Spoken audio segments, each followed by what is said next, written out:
তো ধরা দাও আমার মতো এরকম দাও আপনারা আছেন আমার দুইটা বউ নাই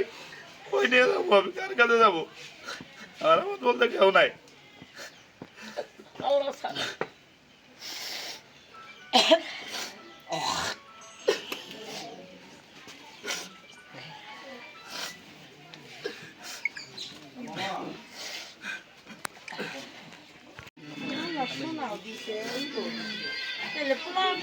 বিয়ে বয়স 12 বছর যে সংসার করি তাহলে এর আগেও ফোনে কথা বলতো অনেক বাধা বুদ্ধি তারপর ফ্যামিলি জানাই তারপর ফ্যামিলি কোনো পদক্ষেপ নেয় নাই শাশুটা বলছে যে শাসন করে দিছি কোনো সমস্যা হবে না তুমি এবার নাও আচ্ছা আমার গার্জিয়ান সহ নিয়ে আসার পরে আরও কিছুদিন সংসার করলাম 6 বছরের মতো করার পরে আরেকটা ছেলের সাথে কথা বললো তখন ওর গার্জিয়ানটা জানাইলাম ওর গার্জিয়ান বলছে এবার দেখে একটু আমি শাসন করে দিছি তার পরবর্তীতে আমার বাড়ির পাঁচশো আমার মামতো ভাই আইনলজির কাহিনীটা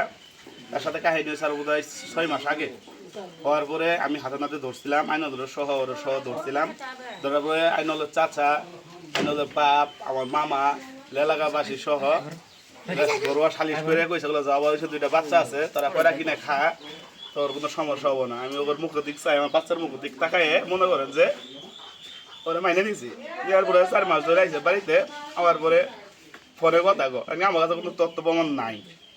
মানে গার্জেনের বলে গার্জেন কই তোর কথা তোর কোনো বিশ্বাস আছে প্রমাণ সহ তুই দিবি যেদিন ওদিন তোর কথা বিশ্বাস করবি আমি তো অনেকবার ট্রাই করছি অনেকভাবে চেষ্টা করছি প্রমাণ জোগাড় করার জন্য